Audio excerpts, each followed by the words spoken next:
Bonjour à tous. mwaramutse mwese Nous sommes encore très heureux d'être devant vous turanezerewe kandi kuba turi imbere yanyu pour vous enseigner la parole de Dieu. kugira ngo tubigishe ijambo ry'Imana. Donc là, on va entamer le quatrième enseignement Ubu nyine aho tugira dutangura ikigwa kigira kane sur l'introduction à la Bible. ingene twokwiga ijambo ry'Imana muri Bibiliya. Rappelez-vous cette parole, la parole de Dieu. Mwibuke yuko iri jambo ry'Imana C'est sur elle que vous devez construire votre vie. niryo muteza gushingira kugira ngo mwubake ubuzima Donc vous ne pouvez bwanyu. pas négliger la parole de Dieu. Rero ntimushobora gusuzugura ijambo Et ry'Imana. si vous n'avez pas de Bible, il faut vous en procurer une. Mutaragura Bibiliya mwihute muyigure. Au moins un Nouveau Testament.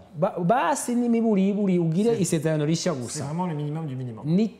Nibyo bya nyuma wowe urondeye bito. Alors, je vais pas refaire un résumé sur les 3 premiers cours, ça serait trop long. Sinosubira muri bya vyigwa bitatu tumaze imisi twiga, Mais c'est vraiment, je vais juste redonner quelques idées générales. ariko ngomba kubaha ivyiyumviro nyamukuru On gusa avait vu comment noter les références bibliques. ingene twokwandika ivyandiko vyo mu bitabo vya Bibiliya. On avait vu que dans la Bible, il y a deux grandes parties, Ancien Twarabonye Testament, Nouveau yuko Testament. muri Bibiliya harimwo ibice bibiri bihambaye, isezerano rya kera n'isezerano rishasha. On a vu qu'entre Adam et Ève, premier homme et femme créés par Dieu, Twarabonye yuko hagati ya Adamu na Eva baremwe na ubwa mbere jusqu'à n'Imana Abraham 2000 ans, gushika kuri Aburahamu haciye imyaka ishika 2000, Abraham à Jésus 2000 ans, guhera kuri Aburahamu gushika kuri Yesu imyaka 2000, Jésus à nos jours 2000 ans. guhera kuri Yesu gushika kuri twebwe no munsi imyaka 2000. Donc en tout, on sait qu'il y a 6000 ans entre Adam et nous. Rero turashaka kuvuga tuti guhera kuri Adamu gushika no munsi kuri twebwe ho baheze imyaka 6,000. Alors, on a vu que la Bible est constituée de 66 livres, Twarabonye kandi yuko Bibiliya irimwo ibitabo 66, que l'Ancien Testament a 39 livres, isezerano rya kera rimwo ibitabo 39, et que dans l'Ancien Testament est écrit en hébreu. hanyuma yuko isezerano rya kera ryari ryanditswe mu Giheburayo, C'est la langue, rappelez-vous, des Israélites, nirwo rurimi rw'Abanyisirayeli à l'origine. mu ntango. Alors, le Nouveau Testament, Isezerano rishasha naryo 27 livres, ririmwo ibitabo c'est ce que 27, nous sommes en train d'étudier, nivyo turiko turiga et c'est en grec. kandi vyanditswe mu Kigiriki. Alors, on a vu l'Ancien Testament, Twarabonye isezerano rya kera c'est quelque chose qui nous est utile, ni ikintu gikomeye cyane dukenera, non pas parce que nous sommes sous l'alliance de l'Ancien Testament, atari ukubera yuko turi mu isezerano rya kera, c'est bien l'ancienne alliance, ariko n'isezerano rya kera nyine et baravuga une neza mu nouvelle Kirundi, alliance en Jésus. ariko turi mu isezerano rishasha hamwe n'umwami Yesu. Donc, on se dit, est-ce que l'Ancien Testament, je peux le lire, à quoi ça sert? Mbega ushaka kwibwira uti mbega no n'isezerano rya kera ndashaka kurisoma rimaze iki? Oui, Dieu nous l'a laissé, Ego Imana yaridusigiye, et ça nous aide pour connaître la création, ariko bidutahuza kugira ngo dutahura iremwa, comment les peuples se sont dispersés sur toute la terre ingene après le déluge, amahanga yakwiragiye ku isi yose inyuma y'umwuzure, la naissance et l'histoire du peuple ingene d'Israël. ihanga ry'Isirayeli ryavutse, Il y a aussi d'étudier les personnages, ça nous aide beaucoup. hanyuma bikadufasha no kwiga abantu bamwe bamwe babaye muri Bibiliya, Et on a vu que ça nous apprend des choses sur le caractère. bikanatwigisha n'ingene twokwigenza On mu a vu ngeso que zacu. ça nous sert pour une vie de louange, Turabona Psalm. kandi turabona yuko amazaburi yatwigisha ngene twosenga Imana les prophéties de la fin tuyihimbaza, des temps. hanyuma harimwo ubuvugishwa bw'ibihe Et bya nyuma, pour reconnaître que Jésus était bien le Messie, ils avaient toutes les prophéties. kandi kugira ngo bamenye neza yuko Yesu ari Mesiya by'ukuri harimwo Donc, ubuvugishwa Ça, bwabivuga. c'était la première leçon. Icyo cyari ikigwa cya La mbere. deuxième, on a vu qu'entre Malachie et Matthieu, il y avait 350 ans. Hanyuma ku kigwa cya kabiri twarabonye yuko hagati ya Maraki na Matayo haciye imyaka ishika Donc, 350. Malachie, c'est le dernier livre de l'Ancien Rero Testament. turabona yuko Maraki aricyo gisomwa aricyo gitabo cya Et nyuma Matthieu, c'est le premier livre du Nouveau Testament. cyo mu gitabo cyo byakozwe cy'ibya mubabarire gato. Maraki twabonye yuko ari igitabo cya nyuma cyo mu isezerano rya kera, Et Matthieu, le premier livre du Nouveau Testament. Matayo nawe akaba igitabo cya mbere cyo mu isezerano rishasha. Pourtant, dans nos Bibles, il n'y a qu'une seule page qui sépare. Ariko mu gitabo muri Bibiliya zacu harimwo urupapuro gusa rumwe niko rutandukanya abo bantu Alors babiri, qu'il y a 350 ans où Dieu n'a rien dit. kandi hagati y'abo bantu babiri haciye imyaka 350 naho muvuga bwa En tout cas, n'urupapuro rumwe. rien dit pour faire écrire quelque chose. Rero mu yandi majambo bisigura ko atakintu cyanditswe Imana iriko irahumekera Ensuite, abantu. on a vu que d'un seul coup, on arrive au Nouveau Testament. Twarabonye rero hanyuma yuko umuntu ashikira mu isezerano rishasha, Et là, on découvre qu'il y a les Romains qui sont les colonisateurs. ukabonamo En abaromani Israël, aribo entre bari basanzwe bayoboye igihugu cya Isirayeli bagicura bufuni Et na que la buforo. langue parlée, connue de tout le monde, c'est le grec. Hanyuma tukabona yuko muri icyo gihe bari basigaye bavuga ikigiriki.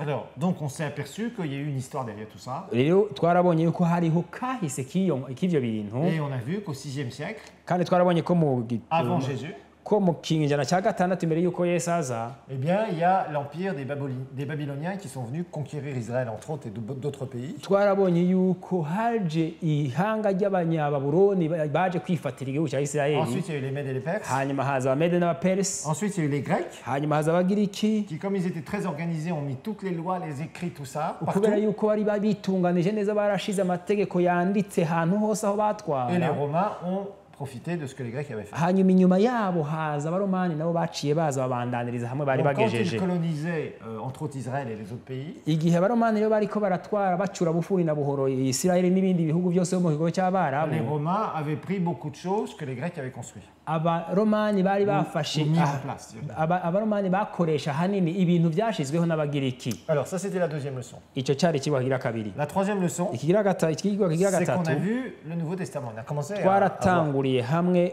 ubutumwa bwiza cyangwa Et c'est isezerano là où est notre rishasha. alliance, donc c'est là où vous devez principalement lire et méditer la parole de Dieu. Niho hari isezerano ryacu kandi niho tuzakwiga no kurimbura ku ijambo Alors, on ry'Imana. a vu que le Nouveau Testament, Twarabonye ko isezerano il y rishasha a 4 évangiles, ririmwo ubutumwa bwiza bune, les actes des apôtres, ibyakozwe n'intumwa, les épîtres de Paul, ibyanditswe ibyete bya Petero, bya Paulo bambe, les épîtres, ce qu'on appelle générales, n'ibyete muri rusangi, de Jacques, de Pierre, de Jean, de Jude, bya Yoda, bya Yakobo, bya Petero n'abandi. voilà, et puis l'Apocalypse. Hanyuma hagaca haza ibyahishuriwe Yohana. Alors, on a commencé à comprendre Twaratanguye gutahurira rimwe qui hamwe fait quoi et pourquoi. ninde akora ikintu mbega kubera ariko aragikora gutyo. Donc, rappelez-vous, la dernière fois, Mwibuke ijya nyuma nous duheruka avions vu qu'il y a kuvugana 4 évangiles. twarabonye yuko hari ubutumwa bwiza bune. Les 3 premiers se ressemblent. Ubutumwa butatu bwa mbere burasa bwose. En français, on appelle ça les synoptiques. Mu gifaransa babwise ngo ni Ça veut dire qu'ils se synoptique, ressemblent. ni ubutumwa bwiza busa. Et on voit que c'est des témoignages qui se ressemblent beaucoup. Turabona yuko ari ntahe zabonywe n'abantu bamwe qui babibona sont ukutandukanye complémentaires et on a expliqué pourquoi. zigenda ziruzuzanya. Ensuite, on a vu que Jean avait une façon de rapporter la vie de Jésus d'une façon un peu différente. Hanyuma turabona yuko Yohani yavuze ubuzima bwa Yesu mu buryo butandukanye. Alors, on a vu que Jésus, Ikindi twabonye nuko Yesu il va naître sur cette terre yaravutse ngaha kuri ino si miraculeusement. mu buryo bw'igitangaza. Il est Dieu le Fils. Ni umwana w'Imana Il nzima, vient en chair. yaje yambaye Il umubiri, est sans péché. nta caha yigeze akora, Il a été conçu du Saint-Esprit. yasamwe ku bwa mpwemu w'Imana. Et on voit que pendant les 30 premières années de sa vie, Kandi ici sur turabona terre, yuko mu myaka 30 yamaze ngaha ku isi eh bien, en fait, il ne fait rien au niveau du ministère. nta na kimwe yigeze akora mu bijyanye n'igihugu Imana yari yamutumye. Par contre, pendant 3 ans et demi, Ariko mu myaka 3 ya à nyuma partir du y'ubuzima moment où il bwiwe, reçoit la puissance du Saint-Esprit, sur lui, guhera umunsi yakira ubushobozi bwa mpwemu yera ku buzima il va faire bwiwe, des choses merveilleuses. yaciye atangura gukora ibintu Et en by'igitangaza. fait, Jésus avait une double mission de la part du Yesu yari Père. afise ibikorwa bibiri yatumwe na data, Et cette double mission, c'était quoi? kandi ibyo bikorwa bibiri byari ibihe: D'abord, montrer l'amour du Père. ukwerekana urukundo rwa data, De casser cette image du Dieu méchant qui veut faire du mal à l'homme. gusangangura icyo gicapo abantu bari barabwiwe n'amadini y'uko Imana ari Que les Imana religions- imikaze igomba kugira n'aba bantu. Que les religions ont essayé de forger chez les Ivyo hommes. nivyo abanyedini bari barashize mu mitwe y'abantu. Le Dieu méchant qui fait peur. Imana ikora ikibi kandi iteye Non, ubwoba, Dieu est rempli d'amour ariko Imana yuzuye et urukundo de bonté. kandi yuzuye no kugira neza. Maintenant, il a aussi des exigences. Ariko hari n'ibyo dusaba, Parce que l'amour a des exigences. kuko n'urukundo hari ibyo rusaba, Et on doit obéir. natwe tuza kugamburukira Imana. Alors, on voit que le Seigneur Jésus Rero turabona yuko umwami Yesu va pardonner les péchés verbalement de ceux yahariye qui se ibyaha repentent. yahariye ibyaha biciye Il guérit les malades.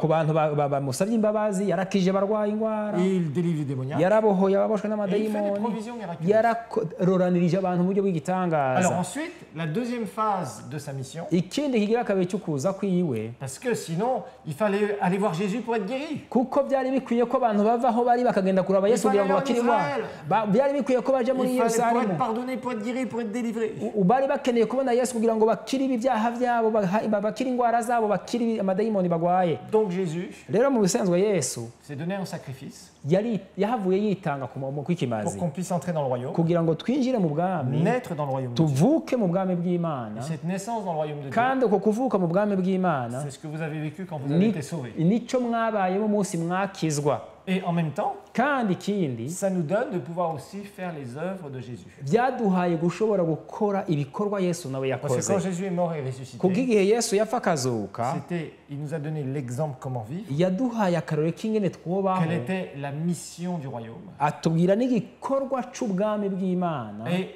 d'exécuter cette mission.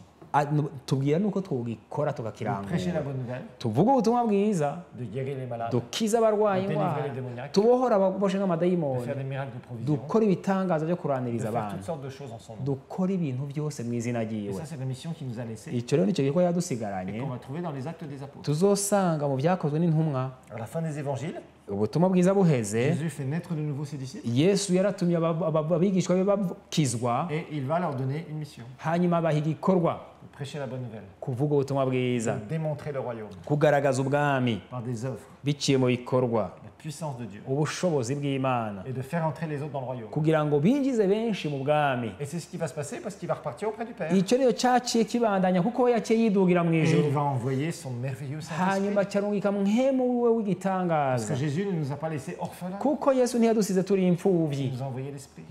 yaturungikiye Il nous donne mwemu un équipement. araduha ibyankenerwa On se bat contre les ténèbres. kuko turwana no mu zimagiza Vous savez, il y a un immense combat murazi hari intambara ikomeye entre justement le royaume des ténèbres de Satan hagati y'ubwami bwa et satani le royaume de Dieu. n'ubwami bw'Imana C'est une guerre spirituelle, la plus grande guerre de l'univers. niyo ntambara isumba izindi ntambara zose ziri ku isi Satan essaye de voler les âmes, aho satani agerageza kwiba imishaha y'abantu d'abaisser l'homme, d'avilir l'homme qui devient comme un animal. gucisha bugufi acikisha abantu Par le ibikoko péché, par la maladie, biciye mu caha biciye par la mu ndwara pauvreté. biciye mu bukene Pourquoi? kubera iki Parce qu'il veut que l'homme meure kuko satani agomba en yuko ayant umwana vécu w'umuntu le apfa pire sur cette terre yarabonye amabi yose kuri et ino si qu'il meurt sans connaître le Seigneur hanyuma aca apfa atigeze amenya imana pour aller en enfer. kugira ngo aje mu muriro udahera Mais justement, ariko kubw'ibyo votre mission et ma mission, wewe uruhara rw'iwanjye n'ubw'iwawe c'est de faire les œuvres du royaume ni ugukora ibikorwa pour by'ubwami que nous puissions kugira ngo arracher ces âmes. dushikure iyo Et mishaha pour ça, il faut qu'on soit fort. kandi kugira ngo tuyishikure C'est turakeneye pourquoi kuba vous devez avoir un bakomeye cœur sincère, nicyo gituma musaba kugira umutima Un uvuga cœur ukuri ouvert. umutima un wuguruye cœur prêt à suivre le Seigneur, umutima witeze un gukurikira cœur imana pour être fortifié. umutima witeze guterwa Parce que intege si vous êtes faible, vous ne pourrez pas aider kuko les iyo faibles. mutagira inkomezi ntimushobora gufasha abanyentege Les nke malades n'aident pas les malades. abarwayi ntibashobora gufasha Les abarwayi pécheurs n'aident pas les pécheurs. abanyabyaha ntibashobora gufasha Les abandi démoniaques banyabyaha n'aident pas les démoniaques. abarwaye amadayimoni ntibafasha abandi barwaye amadayimoni Les pauvres n'aident pas les pauvres. abakene ntibashobora gufasha abandi C'est pour ça bakene qu'il faut qu'on soit fort nicyo gituma dukwiye kuba pour bakomeye pouvoir aider les autres. kugira ngo dufashe abandi Amen. amen Et c'est ça notre mission. icyo nicyo gikorwa En cyacu démontrant la puissance. tukagaragaza ubwami n'ubushobozi bw'imana C'est ce que les disciples vont faire avec les actes. icyo nicyo intumwa zakoze mu byakozwe On a vu n'intumwa que les actes, ça fait combien de temps de l'histoire? twabonye rero yuko twabonye hamwe yuko ibyakozwe n'intumwa byamaze umwanya ungana iki 30 ans d'histoire de l'Église. muri kahise k'ishengero imyaka 30 30 ans d'histoire de l'Église. imyaka 30 ya kahise Donc quand k'ishengero vous ouvrez les actes du chapitre 1 au chapitre 28, rero guhera uzinguruye ibyakozwe n'intumwa guhera ku kigabane cya mbere gushika ku kigabane cya 28 vous avez 30 ans d'histoire de l'Église. harimwo haheze imyaka 30 Et on voit qu'au début, c'est Pierre et Jean, bwa mbere turabona petero na yohani avec l'église de Jérusalem, hamwe n'ishengero ry'i yerusalemu qui va de l'avant. bariko baratera baja imbere Prêche l'évangile, bariko démontre baravuga le ubutumwa royaume. bwiza bagaragaza ubwami Et puis au bout d'un moment, chapitre 9, haheze igihe tugeze mu kigabane cy'icenda environ 3 ans après la résurrection de Jésus, nk'imyaka 3 inyuma y'uko yesu yari on voit yazutse que l'apôtre Paul se convertit. turabona intumwa polo ikizwa Paul, païen, entre guillemets, c'est-à-dire quelqu'un, un pécheur perdu, polo umuntu yari umunyabyaha yazimiye umuyuda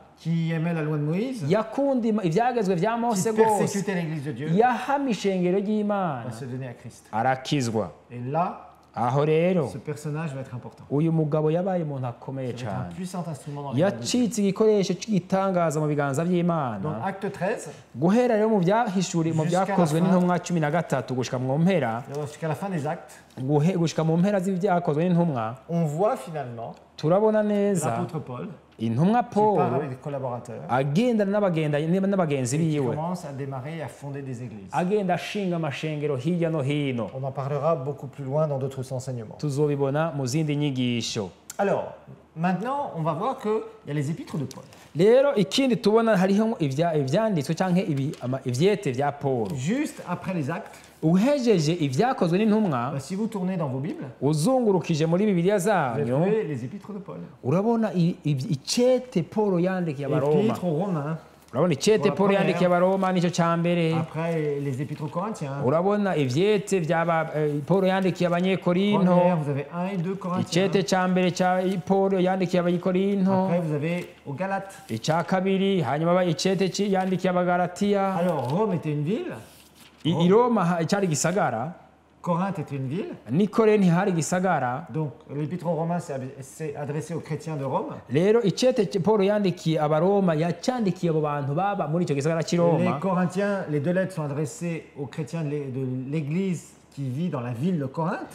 iki cete cya mbere ibyete yandikiye abanyabikorinto Paul yabyandikira amashengero y'abari aho i Korinto mu gisagara cy'i Korinto Et après, vous avez les Galates. hanyuma urabona abanyegalatiya Les Galates, c'est une province. igalati nawe yari intara Une province de la Turquie actuelle. yari intara yo muri Turikiya kino gihe Corinthe, c'était en Grèce. i Korinto hari mu Bugiriki Et Rome, c'était en Italie. hanyuma i Roma naho hari mu Butaliyano Bon, après, vous avez les Éphésiens. hanyuma inyuma yaho urabona abanyefeso Et tout ça, vous avez une partie, vous avez l'histoire comment l'Église a démarré dans les actes des apôtres. aha rero murabona muriko murasoma ibi byete byose urabona ngene amashengero yagiye aratangura mu byakozwe n'intumwa Donc, on voit par exemple les Éphésiens, nk'akarorero uravye abanyefeso juste après, inyuma après Galates. inyuma y'abagalatiya Eh bien, Éphèse, c'était une ville urabona yuko efeso ni gisagara qui est d'ailleurs à l'ouest de la Turquie. icyo gisagara cyari mu burengero bwa Turikiya La kino Turquie gihe actuelle où il n'y a quasiment aucun chrétien. muri kino gihe muri icyo gisagara muri icyo gihugu cyitwa Turukiya uno munsi nta mukristo n'umwe asigayeho C'est terrible en ce moment. birateye ubwoba La Turquie, c'est terrible.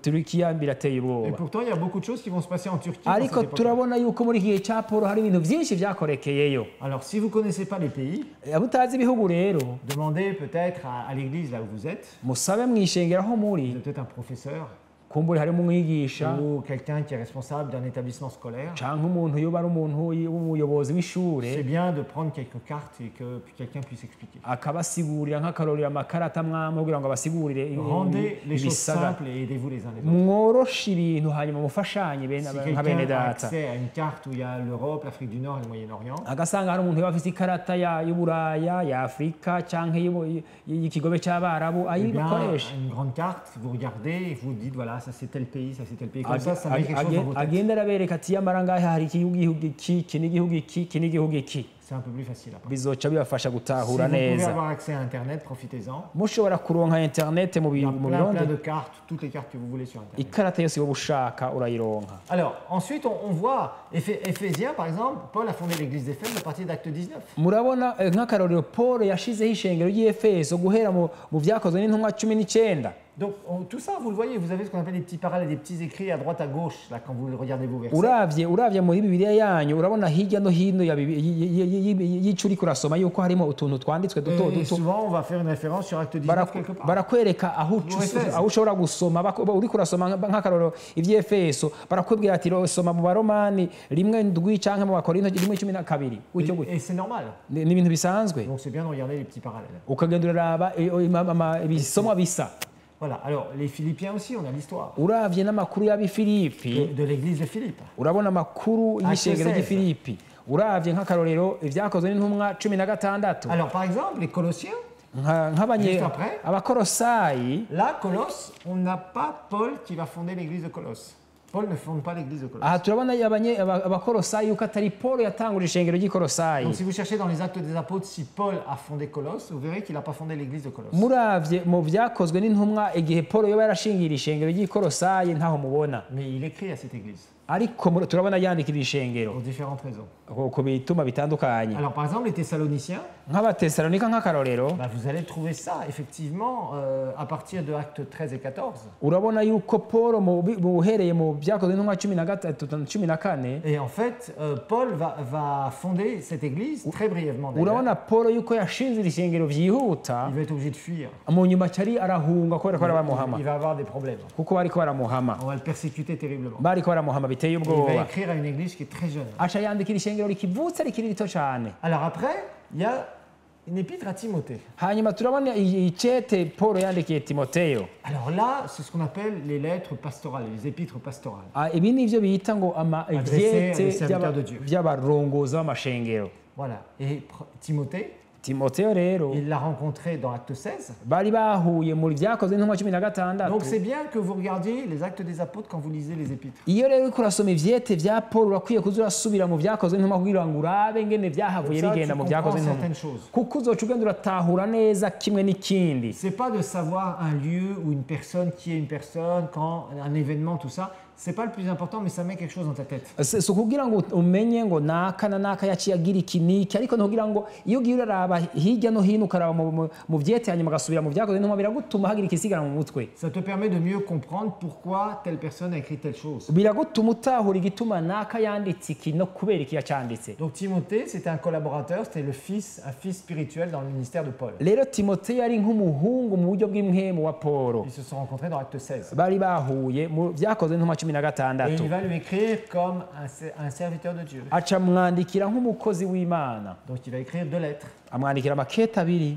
Voilà. Et puis à Tite, c'est pareil, juste après. Na Tito nico kimwe. C'est quelqu'un qui va rencontrer dans les Actes. N'umuntu yahuye nawe bahuriye Qui va être un collaborateur mu de vyakozwe Paul. n'intumwa acika umufasha wa Paulo. Et puis, eh bien, ils vont faire pas mal de choses ensemble. Barakorana ibikorwa bitandukanye vy'Imana. Et Paul va lui écrire en tant que serviteur de Dieu, un serviteur de Dieu. Hanyuma Paulo ahava amwandikira icete amwandikira nk'umukozi w'Imana Et puis, il y a ikanakorera une petite ahantu. lettre qui s'appelle Philémon, je ne veux pas revenir dessus, mais bon, c'est juste une histoire. Ariko inyuma hariho ikindi icete cyandikiwe witwa Filemoni. Alors après, vous avez une épître qui n'est pas facile à comprendre, qui est l'épître aux Hébreux. Hanyuma urabona icete cyandikiwe Abaheburayo. Alors l'épître aux Hébreux, Icete cyandikiwe Abaheburayo on ne sait pas si c'est Paul qui l'a écrit, mais peut-être, certainement. ntituzi neza ko ari Paulo yacyanditse ariko vyoshoboka ko ari we Et yacyanditse. en fait, Paul va s'adresser beaucoup aux gens qui connaissent très très bien l'Ancien Testament. Hanyuma Paulo umuntu yanditse igicete yari karabwira vy'ukuri abantu bazi neza ivyagezwe vya Mose. Donc il faut bien comprendre que, comment dire, l'épître aux Hébreux, Rero icete cyandikiwe Abaheburayo il faut vraiment bien connaître la loi de Moïse. uba ukwiye kumenya neza amabwirizwa ya Parce qu'il y a Mose beaucoup d'images de la loi de Moïse qui sont prises. kuko hariho ibintu by'ibimenyetso vyanditswe biri mu vyagezwe vya Mose vyasubiyemo ngaha muri iki Et les cete, images de l'Ancien Testament, ibicapo cane cane vy'isezerano rya kera, donc vraiment de l'Ancienne Alliance. Oui. amasezerano ya kera, isezerano rya kera Et en vy'ukuri. fait, qui sont expliqués et l'apôtre explique comment en fait nous avons une meilleure alliance. Aha anyo intumwa yari kirerekana neza ngene hariho turi mu masezerano meza cyane gusumba ya mbere. Et ça, c'est très important à comprendre. Icyo nacyo ni ikintu gikomeye Mais il gutahura, faut vraiment des enseignements pour vous expliquer. ariko uba ukwiye inyigisho kugira ngo umuntu usigurirwe ibi Donc bintu. l'épître aux Hébreux, c'est comme une épître qui est un peu difficile à comprendre. Rero iki cete cy'Abaheburayo ni igicete kigoye gatoye gutahura utabanje gusoma isezerano rya kera. Vous allez voir qu'on tombe dans ce qu'on appelle les épîtres générales. Hanyuma tuvuye mu cete cyandikiwe Abaheburayo tujya tuja mu makete yanditswe muri rusangi. Alors vous allez trouver Jacques, Urasanga icete cyanditswe na Yakobo, vous allez trouver Pierre, 1 Pierre et 2 Pierre. icete cya mbere n'icya kabiri cyanditswe na Petero. Et là, ce sont les auteurs, ces auteurs-là, Nabo murabona ko bavyanditse qui expliquent des choses sur la vie chrétienne, basigura ibintu bitandukanye ku buzima bw'ubukristo, qui ne s'adressent pas à une église dans une ville particulière, ntibabwira ishengero riri mu gisagara kanaka, mais à tous les chrétiens du ariko monde, de babwira l'époque. amashengero yose ahantu hari mu gihugu cose, Alors kw'isi après, yose. vous avez 3 épîtres, 3 lettres de Jean. Inyuma y'ivyo murabona ivyete vyanditswe na Yohani. Et Jean, lui, il explique beaucoup de choses sur la relation avec Dieu. Yohani rero arasigura cane cane muri ibi vyete imigenderanire umuntu agiranira n'Imana, Et Jean, c'est celui qui a vécu le plus parmi les apôtres, le plus tard. kandi Yohana ni umwe mu ntumwa zaramvye zamaze igihe kirekire On kw'isi. pense qu'il est mort il avait entre 95 et 100 ans. Yohana ashobora kuba yapfuye amaze imyaka ishika 95 canke 100. Et on pense qu'il écrit ses lettres à la fin de sa vie. Kandi baribaza abantu cane yuko yoba yapfuye yanditse aya makete mu buzima bwiwe bwa nyuma imbere yuko apfa. Puis vous avez une épître de Jude, Hanyuma urabona icete cyanditswe na Yuda. l'un des demi-frères du Seigneur. Yuda rero yari umuvukanyi wa Yesu. Rappelez-vous que Jésus avait des demi-frères. Mwibuke yuko Yesu yari afise abo bavukana. Et quand je dis demi, c'est pourquoi?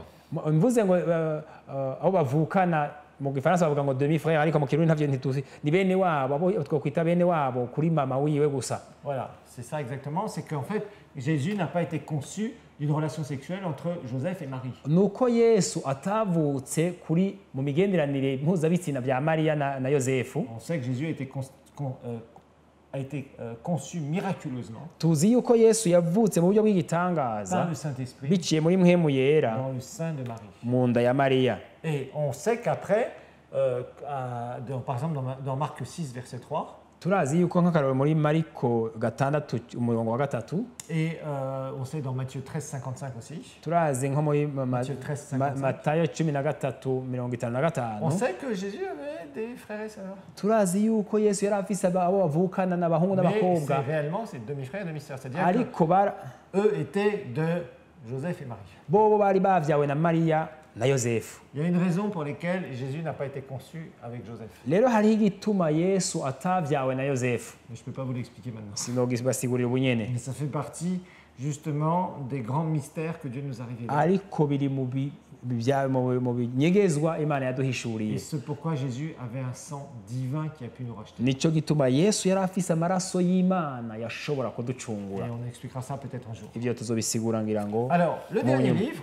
Icete ca nyuma c'est l'Apocalypse. ni ivyahishuriwe C'est Yohana. un gros livre Ni igitabo qui kinini n'est pas facile à comprendre. kitoroshe namba gutahura Beaucoup de connaissances, ariko umuntu akwiye kurondera mais qui nous montre ariko bitwereka la victoire finale intsinzi ya nyuma de Jésus et de son royaume. ya Kristo ya Yesu n'ubwami bwiwe Et comment Dieu n'ingene Imana veut qu'on règne avec lui. igomba ko tuganzanya nawe. Vous savez, Dieu, ce que j'aime chez lui, Murazi icyo nkunda hamwe n'Imana c'est qu'il aime partager ce qu'il a. nuko ikunda gusangira ivyo Dieu ifise. est quelqu'un qui aime, qui est généreux. Imana ni Imana itanga Et ça, c'est super avec Dieu. kandi icyo ni ikintu Il cy'igitangaza. t'a sauvé Yaragukijije pour te donner une part du royaume. kugira ngo iguhe igisata c'ubwami Il bwayo. t'a sauvé pour que tu entres dans le royaume. Yaragukijije kugira ngo winjire mu bwami bwayo. Il te demande de comprendre le royaume Igusaba gutahura et ubwami de te mettre vraiment à fond pour le servir, kugira ngo witange mu kuyikorera selon les règles du royaume, nk'uko amabwirizwa y'ubwami ameze, mais aussi, ariko vyongeye pour la fin, kugira ngo mu il mpera nous a réservé quelque chose de merveilleux. ikubikira ikintu Je cy'igitangaza. vais vous donner un peu le plan du royaume de Dieu. Ngira ndababwire umugambi rusange w'ubwami bw'Imana, Parce que la Bible, kuko Bibiliya c'est l'histoire d'un royaume. ni inkuru. Bibiliya ivuga inkuru y'ubwami, Et ce royaume, kandi ubwo bwami Dieu l'avait donné Imana yarabutanze aux premiers hommes et au premier homme et à la première femme, Adam et Ève. ibuhereza umugabo wa mbere n'umugore wa mbere ari Adamu na Eva. Dieu avait créé un environnement Imana yari yashizeho ikirere sur sa propriété, la terre, ku itongo ryayo ryitwa isi, pour que Adam et Ève kugira ngo Adamu na Eva soient dans un paradis, babe mu iparadiso, connaissant Dieu face à face, bazi Imana mu maso mu yandi, sans péché, atacaha bakora, ils n'avaient pas de maladie, nta ngwara bashobora ils ne kurwara, pouvaient pas mourir ntibashobora gupfa, tant qu'ils ne péchaient pas.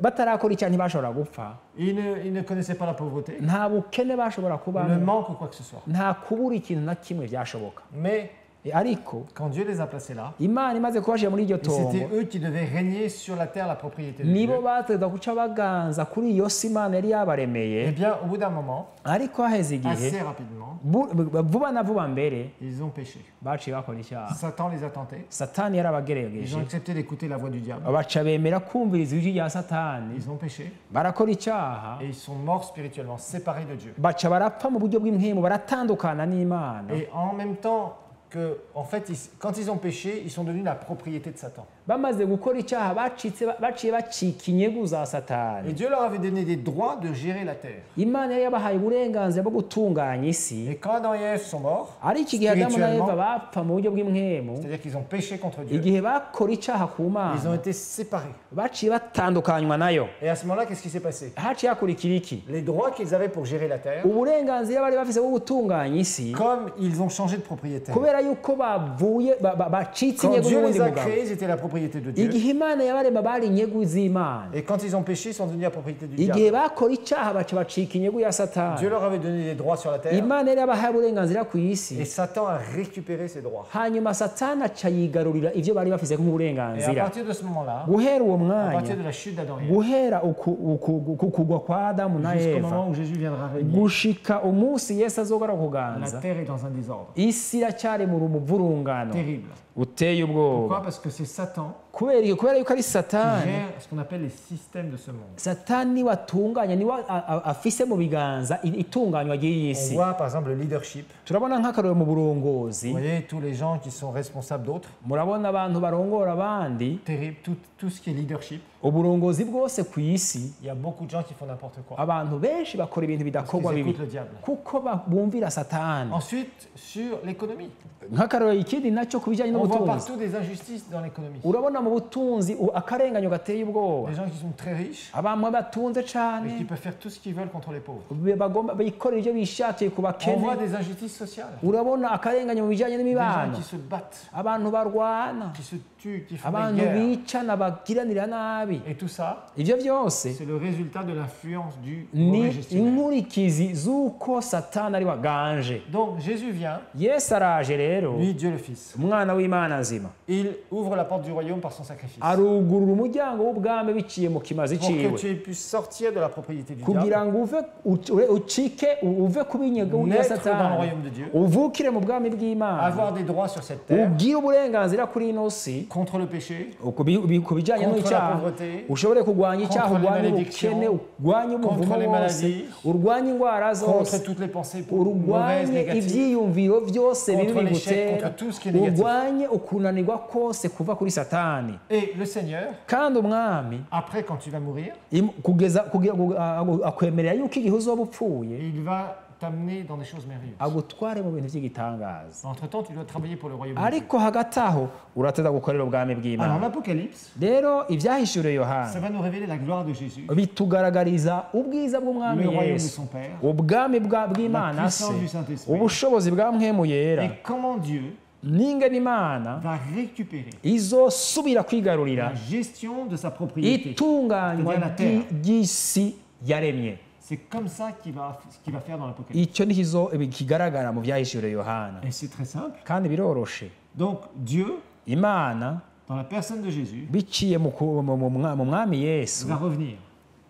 izogaruka La Bible nous dit qu'il va revenir une première fois. bibiri itubwira ngo yesu azogaruka ijya Et mbere la Bible nous dit kandi biriya ikatubwira kandi que quand il va revenir, ngo igihe azogaruka le Seigneur va ressusciter les morts. yesu ngo azobanza kuzura abapfuye Si tu meurs maintenant, upfuye uno munsi tu vas au troisième ciel. uca ugenda buno nyine mu ijuru rya gatatu Et en fait, là où il y a la présence de Dieu, aho hariho ubwiza bw'imana là où il y a le royaume de Dieu, hariyo ubwami là où tout est parfait, byose ni byiza aho là hantu où il y a uzoba tous ugiye ceux qui sont morts et en étant nés de nouveau. aho onye niho hari abantu bose bapfuye bizeye Rappelez-vous, bakijijwe les pécheurs perdus, mwibuke yuko umunyabyaha yazimiye quand ils meurent, ils descendent en iyo enfer. apfuye agenda mu rudahera Toi, si tu es né de nouveau, we rero agasanga waravutse ubwa quand tu kabiri quittes ton corps ici, uvuye mu mubiri ngaha tu montes au troisième ciel. uduga mu ijuru Là où il y a le trône de Dieu, ahari intebe y'inganji y'imana la Jérusalem céleste, ahari yerusalemu là où nshasha Dieu t'a préparé un endroit merveilleux. aho imana yaguteguriye ahantu h'igitangaza Extraordinaire. heza cyane rwose Et Dieu va nous donner la révélation du ciel. kandi imana iratwereka iraduhishurira Dans ijuru l'Apocalypse, mu byahishuriwe on yohana a des révélations merveilleuses turafise ihishurirwa Des visions riteye ubwoba incroyables. uyerekwa sur ce ry'igitangaza qui nous attend. ibintu biturindiriye hariya iyo Donc Jésus va revenir une première fois. rero yesu azogaruka ijya Ceux mbere qui sont encore vivants dans leur corps, abazoba bacambaye par umubiri exemple, si Jésus venait maintenant, agasanga yesu aje nk'uyu d'un munsi seul coup, on serait twese transformés tuba duhinduka mu kanya gato et on serait aspirés dans les airs. twebwe tuduga mu ijuru Les morts en Christ vont ressusciter premièrement. abapfuye muri kristo bose bazozuka Nous, nabo les vivants, twebwe natwe on sera abazima transformés. duhinduke mu kanya C'est-à-dire, isasi on va revêtir un corps immortel. twambike umubiri udashobora gupfa Et on va être avec le Seigneur. hanyuma tugende guhura C'est n'umwami ce que la Bible wacu nous dit. uko niko bitubwira Pendant ce temps, rero muri uwo mwanya après, pendant 7 ans, tuzomara imyaka indwi Dieu va juger la terre. imana iriko iracira urubanza Il isi va juger les hommes. icira urubanza Alors, abantu c'est un peu compliqué, je vais passer rapidement là-dessus. reka ndabivuge mu kanya Mais gato pendant 7 ans, Dieu va envoyer des jugements et des jugements. Et des jugements. mu myaka indwi imana izocira urubanza abanyabyaha bazaba basigaye ku isi L'objectif, c'est de démolir les systèmes de ce monde. intumbero yayo izoba ari ugusambura itunganywa ry'ingene isi imeze Et à la fin, de récupérer la gestion de la terre. kugira ngo inyuma y'ivyo ice isubira yakira itunganywa ry'isi yaremye Et c'est ce que le Seigneur va faire. ivyo nivyo umwami azokora Pendant plus de 10 chapitres, rero mu bigabane bishika 10 dans l'Apocalypse, mu vyahishiriwe yohana Dieu va envoyer ses jugements. imana izorungika imanza Il va y avoir des zayo trucs horribles que Satan va faire sur la terre hari ibintu vyinshi satani azoba ariko arakora biteye pour ubwoba ku essayer d'emmener isi le plus possible d'êtres humains. kugira ngo ashobore gutwara abantu benshi bashoboka Dans mu le muriro jugement. mu muriro w'urubanza Et Dieu va sauver des gens dans cette période. ariko imana izokiza abantu muri ico gihe Ensuite, Jésus va revenir une deuxième fois. hanyuma yesu azogarukira igira kabiri Parce que le peuple d'Israël kuko ihanga ry'isirayeli sera au bord de la destruction. rizoba rigira risubire guherengetezwa Jésus va revenir yesu azoca agaruka avec rero vous et moi. ari kumwe na jewe na wewe Et il va détruire toutes ces armées et celui qu'on appelle l'Antichrist qui sera à la tête de ces armées. asambure ibisoda vyose canke amahanga yose azoba ariko aragwanya abisirayeli asambure na antikristo Et en fait, au bout d'un moment, rapidement, par sa puissance, rero biciye mu bushobozi bwiwe Jésus va faire mourir tous les inconvertis. azokwica abantu bose b'abanyavyaha C'est la deuxième fois qu'il va revenir. aha azoba aja irigira kabiri Entre les deux venues de Jésus, ariko hagati y'uko kuza kwa yesu il y kabiri aura 7 ans. hazoca imyaka indwi Je vous explique très brièvement, mais vous devez connaître ces choses. ndabibabwiye mu majambo make ariko muraza kubimenya navyo Parce que vous n'êtes pas sauvés pour rester malheureux sur la terre. kuko ntimwakije kugira ngo mumugume mugorewe ngaho ku isi D'ailleurs, il faut que ça change ça. birakwiye guhinduka Faut que tu rwose passes du malheur vers la joie, vers le bonheur. urakwiye kuva kwinjira mu gakiza ukaja mu munezero ukaja mu Mais si munezero tu gusumba écoutes la parole et que tu pratiques la parole, kuko niwumvira ijambo ry'imana hanyuma ukarigenderamo Ta vie ukarishira va mu changer de ngiro plus en plus. ubuzima bwawe buzogenda et tu vas buhinduka comprendre le royaume de Dieu. uzotahura ubwami bw'imana Alors, après, Jésus va venir régner 1000 ans à Jérusalem. hanyuma yesu azoza kuganza imyaka igihumbi i Et yerusalemu il va régner avec nous. aganzanye natwe Nous, on aura un corps ressuscité. twe tuza twambaye umubiri wazutse Et selon ce qu'on aura fait pour Jésus sur cette terre, ariko bihwanye n'ibyo tuzoba twarakoreye umwami yesu ngaha ku isi tukicambaye tant que umubiri tu es sauvé et tu vas servir. ure warakijijwe uko wakijijwe ukaba uri kurakorera imana Tu vas t'occuper des âmes perdues. urateda kwitwararika imishaha y'abatarakijijwe Jésus. ubazane kuri kristo Tu vas prier pour des malades. urakwiriye Tu gusengera vas prier abarwayi pour d'autres personnes. usengera abandi Tu bantu vas prier vraiment et tu vas voir des choses merveilleuses. uzosenga hanyuma ubone ibintu by'igitangaza Tu vas bikoreka donner tes finances pour le royaume de Dieu. utangire ubwami bw'imana Tu vas œuvrer dans l'église, ukorere mu ishengero comme le pasteur ou le responsable te demande. nk'uko umukozi w'imana agusavye cyangwa umuntu akurongoye abigusavye Eh bien, à ce moment-là, tu sers le Seigneur. muri ico gihe uriko urakorera imana Et tu auras une récompense. kandi uzohabwa impera ku bw'ivyo Cette récompense te donnera une position dans le royaume. kandi iyo mpera uzoronka izoguha ikibanza mu bwami buzoza Jésus va venir régner 1000 ans sur la terre. yesu azoza kuganza imyaka igihumbi ngaha ku isi Israël deviendra la nation la plus puissante du monde. isirayeli izocika igihugu gikomeye gusumba ibindi Nous byose ku ferons isi régner la justice. tuzoshiraho ukuganza k'ubutungane Et après ces 1000 ans, inyuma y'iyo myaka igihumbi Jésus yesu va recréer la surface de la terre azosubiza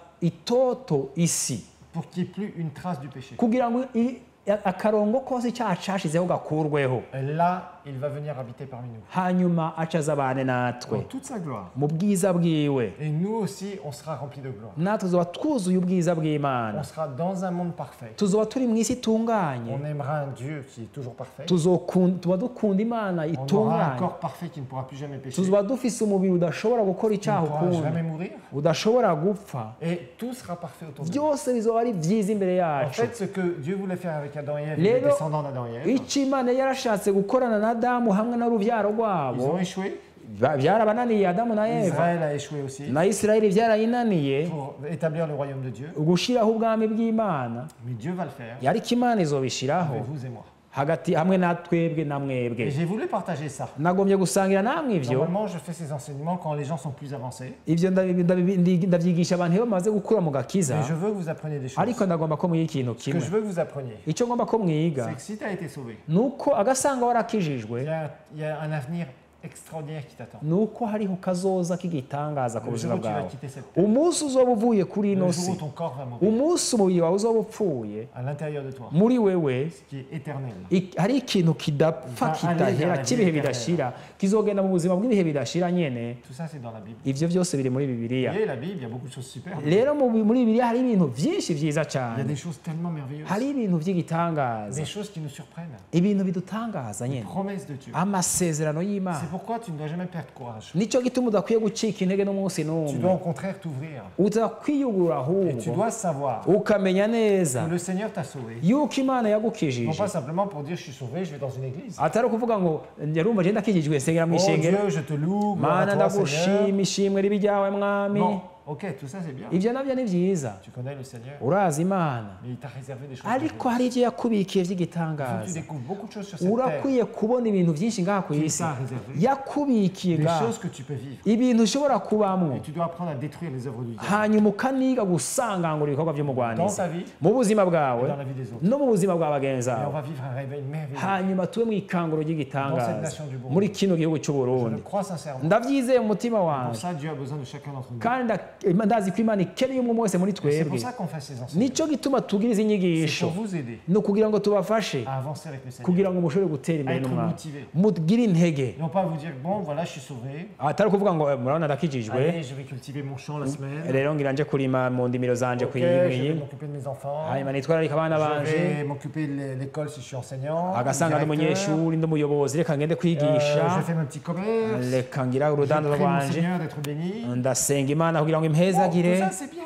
ivyo ni byiza Mais c'est pas l'objectif. ariko ntibihagije Tu vas grandir. urateza gukura Tu vas apprendre à te débrouiller dans la vie. urakwiye kwiga kwimenya mu buzima Tu n'es pas bwawe marié, tu vas te marier avec une bonne personne, une bonne chrétienne ou un bon chrétien. agasanga utararongora urakwiye Tu vas kurongora avoir des enfants. umuntu Tu akijijwe pourras les éduquer dans le Seigneur. niwaronka abantu barere mu Tu pourras mwami commencer à prospérer financièrement. utangure gutera imbere mu buryo Oui, tu bw'ubutunzi seras dans une bonne santé. ugire amagara meza Et tu vas avancer. hanyuma utere uje imbere Mais ce n'est pas ton objectif premier. ariko iyo si yo ntumbero ya mbere La priorité, intumbero ya c'est mbere de servir le ni Seigneur, ugukorera imana d'aimer les autres. ukunda Pour abandi ça, tu as besoin d'être fort. nicyo gituma ukwiye ko umuntu akomeye Allez, dans les quelques minutes qui nous restent, rero mu minota mikeya dusigaranye je vais vous montrer à quoi sert la parole de Dieu. nagira ndababwire icyo ijambo ry'imana rimaze Alors, la parole de Dieu, ijambo ry'imana elle nous a été donnée pour plusieurs choses. twarihawe ku bw'intumbero nyinshi Bien sûr, pour nous montrer qui est Dieu. icya mbere ni ukugira ngo imana itwereke icyo ari cyo imana ni iki Par la parole de Dieu, biciye mu ijambo on ry'imana sait qui est Dieu. turazi imana iyo ari yo On sait ce qu'il a fait, turazi icyo yakoze ses œuvres, turazi ibikorwa byayo et on connaît sa volonté. kandi turazi n'ubugombe bwayo Ce qu'on appelle la volonté générale de Dieu. turazi ubugombe bw'imana muri rusange C'est-à-dire cette volonté qu'il veut pour tous les hommes. bisigura ngo ni ubwo bugombe bw'imana kuba igombera abantu bose Par exemple, la Bible nous dit que Dieu veut que tous les hommes soient sauvés. nk'akarori ijambo ry'imana rivuga ngo kuko imana igomba yuko abantu bose C'est la volonté bokizwa générale de Dieu. ubwo n'ubugombe bw'imana muri Que tous rusange les hommes puissent entrer dans sa ko connaissance. abantu bose boshobora kumenya imana Oui, yego parce qu'il est le créateur. kuko niyo muremyi Et la Bible nous permet d'entrer en connexion avec Dieu, kandi biritushoboza kwinjira mu migenderanire n'iyo de mana savoir comment le connaître, tukamenya ngene twoyimenya d'avoir une relation avec lui, tukagiranira imigenderanire d'avoir ses nayo péchés pardonnés. tukagira ibyaha byacu bigaharirwa La Bible nous permet bibiliya de twereka comprendre ce que je vous ai expliqué tout à l'heure, Et- l'histoire du royaume de Dieu. ingene twotahura ubwami bw'imana Et en fait, rero ça nous permet de comprendre qu'est-ce que Dieu a fait avec des gens. bibiliya twereka ngene Comment twogirana il agit? imigenderanire n'abantu ingene ikorera mu bantu Qu'est-ce qu'il veut qu'on fasse tous les jours. mbega igomba ko twokora iki ku munsi ku munsi Comment il va changer la vie des êtres humains. ingene ihindura ubuzima bw'abantu La Bible, bibiliya c'est Dieu qui te parle personnellement. ni imana iriko iravugana nawe ku gatwe Vous savez, il y a k'iwawe des gens parfois qui disent Oh Dieu, parle-moi, je veux entendre une voix du ciel. hariho abantu benshi basenga bakavuga ngo mana ndagomba kumva ijwi ryawe rivuye mu ijuru Mais principalement, Dieu te parlera par sa parole. ariko imana izovugana nawe biciye mu ijambo Ensuite, il te ryayo parlera dans ton cœur. mu nyuma izovugana nawe biciye mu mutima Parce que le wawe Saint-Esprit kuko habite dans ton mwemu cœur. w'imana aba muri wewe Et on expliquera aussi des choses comme ça. ibyo nabyo Des tuzobisigura vérités puissantes. ukuri k'ubushobozi Des bukomeye choses très très simples, ibintu byoroshe mugabo mais très puissantes. ariko by'ubushobozi Il faut que tu apprennes. urakwiye kwiga rero Alors donc la Bible, c'est tout ça. bibiliya rero ni ibyo byose C'est Dieu qui va me parler. ni imana igomba kuvugana nanje C'est ce que Dieu, qui est Dieu, qu'est-ce qu'il pense. igomba kukubwira ngo ndi imana caractère. ingene inyifato zayo kamere Qu'est-ce qu'il a kayo fait? icyo yakoze Qu'est-ce qu'il fait? icyo ikora qu'est-ce qu'il fera dans le futur? mbega izokora iki muri kazoza On en a parlé. ivyo navyo tudeje kubivuga. Alors maintenant, la Bible, Rero bibiliya vous savez, c'est pas un livre normal. si igitabo gisanzwe namba, C'est un livre surnaturel. ni igitabo c'igitangaza La co Bible mu nous dit buryo que la buhemu. Bible est inspirée. Bibiliya itubwira yuko ijambo ry'Imana ritubwira yuko ryahumetswe, Ça veut dire que c'est Dieu qui a poussé des hommes bisigura ngo n'Imana yasunikiye abantu à écrire. kwandika, Il leur a montré ce qu'il fallait qu'ils écrivent. irababwira ivyo bakwiye ko On va bandika. juste lire un texte dans 2 Timothée 3,16. Reka dusome ibyanditswe biri muri Timoteyo 2 Timothée 3,16. Timoteyo wa kabiri gatatu cumi na gatandatu. Et dans 2 Timothée 3,16, la Bible explique pourquoi la Bible existe. Bibiliya muri Timoteyo gatatu cumi na gatandatu niho bavuga igituma Bibiliya iriho. La Bible nous dit, 2 Timothée chapitre 3 verset 16 Timoteyo wa kabiri igice cya gatatu ku murongo wa cumi na gatandatu et verset 17, no ku murongo wa cumi n'indwi. toute écriture est inspirée de Dieu et utile pour enseigner, pour convaincre, pour corriger, pour instruire dans la justice, afin que l'homme de Dieu soit accompli et propre à toute œuvre bonne. Ngo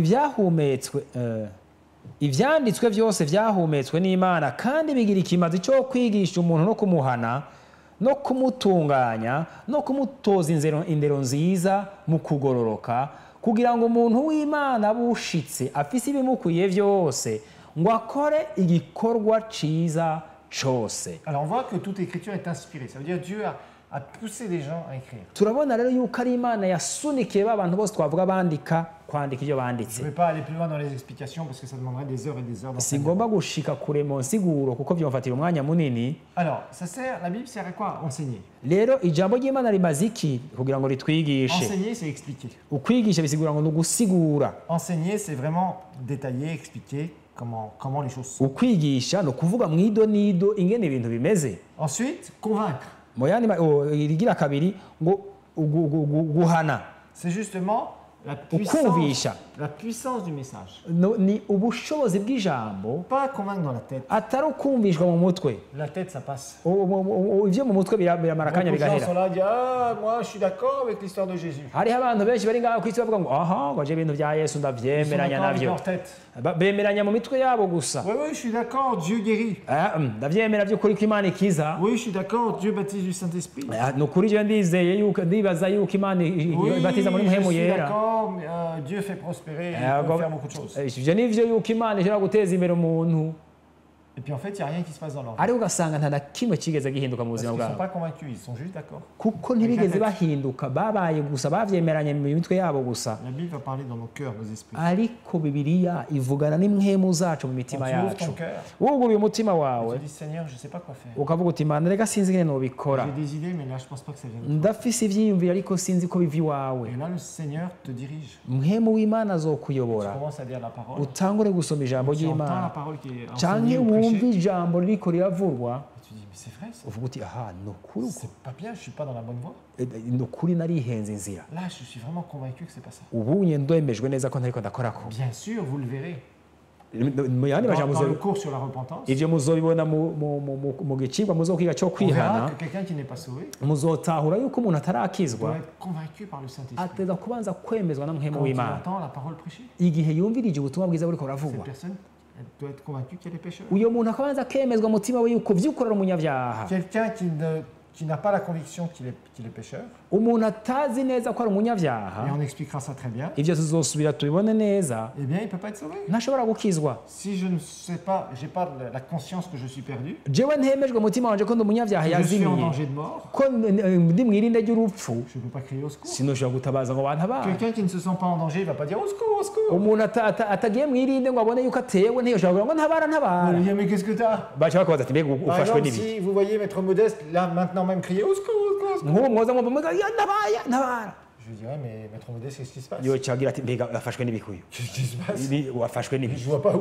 pourquoi, qu'est-ce que tu as? Habaye iki? Tu as l'air d'aller bien, tout va bien? Ko tubona umengo umeze neza Tu n'ibi. respires bien? Ko Ton mbona cœur a umengo l'air uriko d'aller urahema, bien? umutima wawe umengo Tu utera as un neza. beau visage? Uko usa neza mu T'as l'air en maso. forme? Umeze neza. Pourquoi tu dis au secours? Kubera ko ukoma induru ngo bagutabara. Il n'a aucune raison de dire au secours. Rero nta cyo tuma na kimwe mvuga ngo Parce qu'il est ntabara. bien. Kubera ameze neza. Mais peut-être qu'il peut avoir un grand danger kumbura ndashaka kugira irinde qu'il ne voit pas. atabona Et là, il ne crie pas au secours. aho rero ntatabaza Et kubera là, la atakibona parole de Dieu est là pour nous convaincre. ariko ijambo ry'Imana nicyo gituma riba ngaho kugira ngo ritwumvishe Waouh, rikubwire ati aha je suis en danger là. bwabonye Seigneur, au secours. ndimwirinde mana ntabara C'est comme ça que ça marche. nuko bigenda Et la Bible nous dit aussi pour corriger. Bibiliya ivuga ngo kugira ngo guhana Alors, corriger, c'est quoi? guhana bisigura iki Ben, corriger, c'est quand on fait des bêtises, non? ni igihe uba wakoze amakosa Ben oui. yego Et là, la Bible nous montre, Bibiliya ikitwereka quand on fait des choses pas bien, de la bonne manière, iyo utakoze ibintu neza qu'on fait des fautes, ugakora amakosa qu'on s'écarte de la vérité. uja kure y'ukuri La Bible nous dit, Bibiliya irakubwira ati oya fais attention, ugaba ariko tu es en train de prendre le mauvais uriko chemin. urafata inzira itariyo Et là, la Bible nous corrige. Bibiliya ikaduhana Voilà, que le Seigneur vous bénisse. imana ibahezagire